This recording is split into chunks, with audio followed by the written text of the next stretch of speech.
श्रियकान्ताय कल्याणनिधये निधयेतिनाम् श्रीवेङ्कटनिवासाय श्रीनिवासाय मङ्गलम्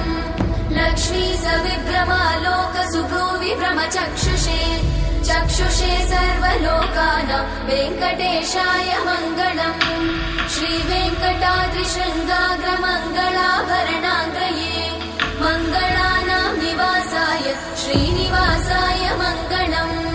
सर्वावयव सौन्दर्य सम्पदा सर्वचेतसां सदा सम्मोहनायास्तु वेङ्कटेशाय मङ्गलम्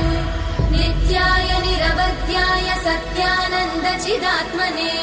सर्वान्तरात्मने श्रीमद् वेङ्कटेशाय मङ्गलम् स्वतः सर्वविदे सर्वशक्तये सर्वशेषिने